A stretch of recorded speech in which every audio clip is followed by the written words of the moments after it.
আসসালামু আলাইকুম everyone. Bangladeshi cricket ফ্যান্সদের জন্য সুখবর, কারণ সাউথ আফ্রিকার জনপ্রিয় ফ্র্যাঞ্চাইজি টি-টোয়েন্টি লিগ এসএ টি-টোয়েন্টির আগামী আসরের জন্য বাংলাদেশি তারকা লেগ স্পিনার রিশাদ হোসেনকে প্রি-সাইনিং বা সরাসরি চুক্তিতে দলে ভিড়িয়েছে এসএ টি-টোয়েন্টির সবচাইতে শক্তিশালী এবং সফল দল Sunrisers eastern Cape.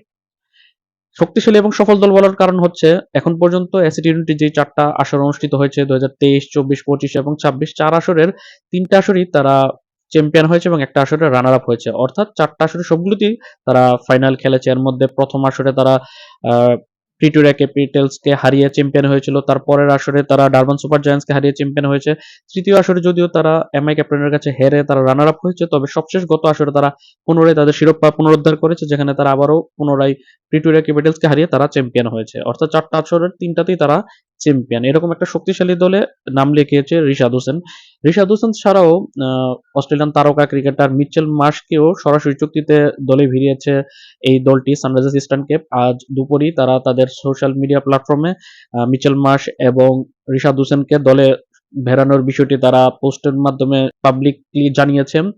Sunrisers eastern Cape দলের মধ্যে কিন্তু আরো কিছু বড় তারকা ক্রিকেটার রয়েছে, যার মধ্যে Marco Jansen wild card entry হিসেবে দলের সাথে যুক্ত আছে। এছাড়া Quinton de Kock, Tristan Stubbs, তো এনরিক মতো তারকা ক্রিকেটাররা রয়েছে।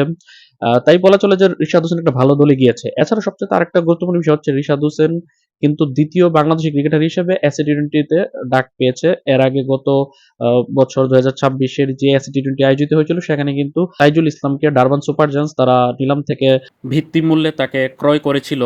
যদিও তাইজুল ইসলাম শেষ পর্যন্ত এসএ টি-টোয়েন্টি খেলতে যায়নি, তাই ডাক পাওয়ার হিসেবে হয়তোবা তাইজুল ইসলাম প্রথম ক্রিকেটার, রিশাদ দ্বিতীয়, কিন্তু মাঠে খেলার বিষয়ে হয়তোবা প্রথম ক্রিকেটার হতে যাচ্ছে রিশাদ হোসেন। এসএ টি-টোয়েন্টির পরবর্তী যে আসরটা ২০২৭ আসরটা শুরু হবে আগামী জানুয়ারি ১৭ তারিখ, যা চলবে ফেব্রুয়ারির ২১ তারিখ পর্যন্ত। আর এখানেই প্রশ্নটা জাগে যে সেক্ষেত্রে কি রিশাদ হোসেন আসন্ন বিপিএলটা মিস করতে যাচ্ছে কিনা।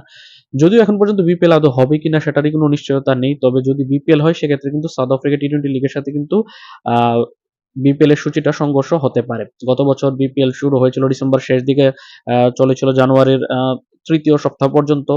আহ এবছর কিন্তু এসএ টি-টোয়েন্টি শুরু হচ্ছে জানুয়ারি ১৭ তারিখ থেকে। অন্যদিকে বিপিএল এখন পর্যন্ত সূচি ঘোষণা করা হয়নি।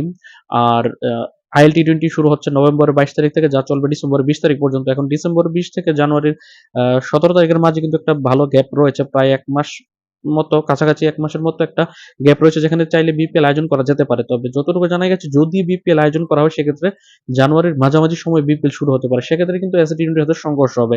সেক্ষেত্রে আরো একটা বিপিএল মিস করতে পারে রিশাদ হোসেন। গত বিপিএল হোবার্ট হারিকেন্সের হয়ে খেলার কারণে কিন্তু বিপিএল এ খেলেনি রিশাদ হোসেন। এবছর এসএ টি-টোয়েন্টির সাথে চুক্তিবদ্ধ হয়েছে। আর এসএ টি-টোয়েন্টিতে এই সানরাইজার্স ইস্টার্ন কেপ ছাড়াও কিন্তু যে আরো ৫টা দল অংশগ্রহণ করবে, মোট ৬ দল, সবগুলো দলই কিন্তু ভারতীয় যে আইপিএল এর মালিকানাধীন দল। যেরকম এই সানরাইজার্স ইস্টার্ন কেপ যেটাতে রিশাদ খেলবে, এটা কিন্তু সানরাইজার্স হায়দ্রাবাদের একটা অংশ। এখন যদি অনেক সময় বাকি আছে, দেখা যাক রিশাদ হোসেন আসন্ন এসএ টি-টোয়েন্টিতে শেষ পর্যন্ত খেলতে যেতে পারে কিনা। যদি বিপিএল আয়োজিত হয় সেক্ষেত্রে গতবারের মতো যেরকম বিপিএল আয়োজিত হওয়ার পরেও তাকে হোবার্ট হারিকেন্সের হয়ে বিগ ব্যাশে খেলার জন্য এনওসি দিয়েছিল বিসিবি। এবছর যদি বিপিএল হয় এবং যদি এসএ টি-টোয়েন্টির সাথে সংঘর্ষ হয় সেক্ষেত্রে এসএ টি-টোয়েন্টির জন্য কি রিশাদ হোসেনকে এনওসি দিবে কিনা বিসিবি, সেটাই এখন দেখার বিষয়। আল্লাহ হাফেজ।